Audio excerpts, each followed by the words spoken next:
After suffering the first loss of the season, the Minnesota Vikings fly over on Halloween to take on the Chicago Bears. Let's talk about it. Skol Vikings, let's win this game. Skol Vikings, honor your name. Now that all other teams in the NFL have tape on how to beat the Vikings, they should have a very clear route of how to do it. It looks like the way to do it is just to pressure the Vikings as much as possible, send 5-6 guys all night, and you'll cut through this offensive line like butter. You hold the offensive down, make the offense make a few mistakes through the offensive line play, pressure Bradford to throw it into triple coverage in the end zone like he did against the Eagles, and you'll have turnovers offensively, and that's how you beat the Vikings. You aren't going to score lots of points. The defense is going to be stout. I've yet to see a chink in the armor, if you will, of the Minnesota Vikings defense. Looks like full of Pro Bowl caliber talent. You could really make a case for about 10 of these guys to send to the Pro Bowl. All across the board, the defense looks unbeatable. Offensively are where all the holes are, and mainly on the offensive line. When we talk about holes in the offensive line, usually mean they're making them, but in our case, it's all the injuries that piled up, and now we just can't figure it out. The tackles are the biggest spots. People always talk about Khalil and Smith going down early in the year, but those aren't the only two. We've also had in training camp John Sullivan got hurt and retired. Phil Loholt just retired, couldn't quite come back from his Achilles injury a year ago. So our offensive line has been in shambles when the season has begun. We lose Sullivan, who was a perennial Pro Bowler for the Vikings, and then Loholt, who was one of the best run blockers when he was healthy, and now they're both gone. So replacing them from the start wasn't easy. We had Andre Smith, who was in a role of either, when we signed him, it was either a backup role, or if you had to play, he would be good enough. So it was kind of like that borderline backup. So when he was in, then we went out, going to the third string right tackle with either Searles or Clemmings. You know, Clemmings was more of a swing tackle, he could play either one.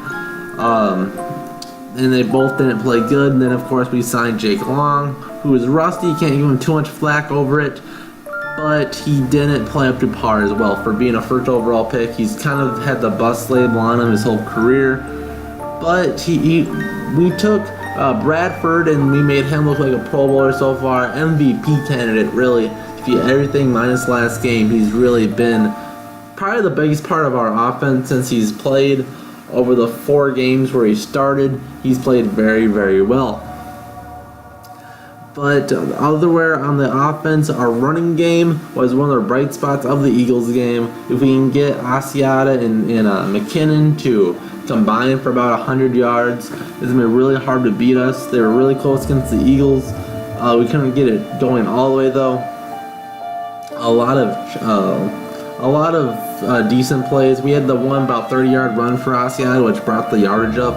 I'd like to see a lot more 4 to 5 yard carries just to get consistent second and medium, third and short situations, is where our offense really excels. Because once you're the Vikings, third and long, you already won the battle. Third and long, send everybody. We'll probably just do a little check down, screen pass, or a draw, because we just can't protect. We can't trust our O-line enough to protect Sam Bradford, especially when Bradford has the injury history in his past. So, Chicago Bears, on the other hand, are looking up at the Vikings. Of course, the Vikings are number 1 in the division right now, and still, according to a lot of people, still the team to beat in the NFC. I think the Patriots have probably the team to beat overall in the NFL, but the Vikings and the Cowboys are probably the two top dogs right now in the NFC. So the Bears, how they can do it, they have a pretty good defense. Of course, they signed the outside linebacker that had played pretty good in the last game. If he can come off the edge, beat our tackles, that's going to be the key factor, I'd say. The blitzers off the edge for the Bears. So that's the biggest sweet spot as I covered for the Vikings.